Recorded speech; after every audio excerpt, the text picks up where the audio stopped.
국회 본회의가 조금 전 시작된 가운데 오늘 본회의에선 주택과 상가 임대차 보호법 개정안이 처리될 것으로 보입니다. 미래통합당은 반대 토론 이후 퇴장하기로 뜻을 모았습니다. 국회 취재기자 연결합니다. 김주영 기자.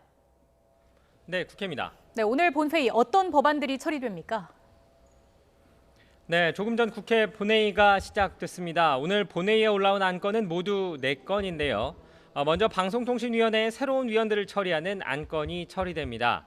이후에는 민주당이 시급한 처리를 강조해온 주택 임대차 보호법 개정안과 상가 건물 임대차 보호법 개정안이 표결에 붙여질 예정입니다. 특히 주택 임대차 보호법은 세입자가 기존 2년 계약 이후에 추가로 2년 계약을 연장할 수 있도록 보장하는 내용을 담고 있고요. 집 주인이 임대료를 5% 이상 올릴 수 없는 조항도 들어 있습니다. 김태년 원내대표는 앞서 오늘 아침 회의에서 주택과 상가 임대차 보호법을 시작으로 나머지 부동산 입법도 이번 임시국회에서 반드시 처리하겠다며 강력한 의지를 표명했습니다. 통합당을 상대로도 부동산 시장 혼란의 반사이익을 노리며 시간을 끌지 말고 법안 처리에 동참해달라고 촉구했습니다. 미래통합당은 부동산 폭등의 책임에서 결코 자유로울 수가 없습니다.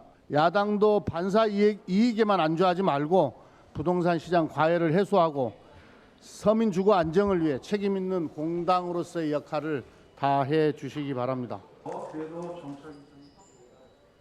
물론 통합당의 반발이 이어지고 있지만 민주당 의원만으로도 과반을 훌쩍 넘는 상황이어서 법안 통과에는 별다른 문제가 없을 예정입니다. 미래통합당은 민주당의 행보에 대해서 강하게 반발하고 있는데 오늘 본회의에는 참석했죠? 네, 그렇습니다. 통합당은 오늘 오전 9시부터 긴급 의원총회를 열고 결정한 부분인데요. 이 자리에서 통합당은 오늘 본회의에는 들어가지만 법안 처리 전에 반대 토론을 하고 퇴장하기로 뜻을 모았습니다.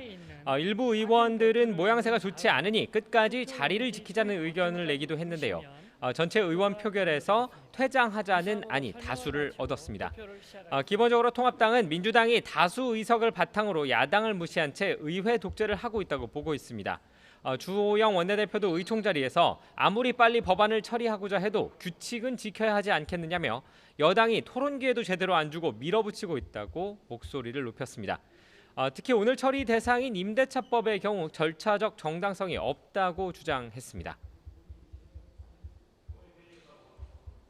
속도도 규칙을 지켜야 하지 않습니까? 소위도 제대로 구성되지 않은 상태에서 또 자기들이 내세웠던 선입 선출도 지키지 않은 채 토론 기회도 제대로 주지 않은 채 저렇게 밀어붙이고 있습니다. 네, 이처럼 최근 국회 운영에 대한 반발이 커지면서 통합당에서는 본회의에 필리버스터를 하자, 국회 보이콧을 해야 하는 것 아니냐는 등의 의견까지 나왔지만 결론이 나지는 않았습니다. 다만 어제 이어 오늘도 장외투쟁의 가능성을 열어뒀는데요.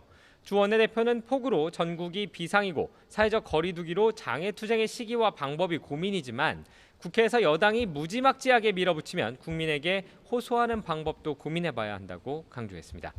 지금까지 국회에서 YTN 김주영입니다.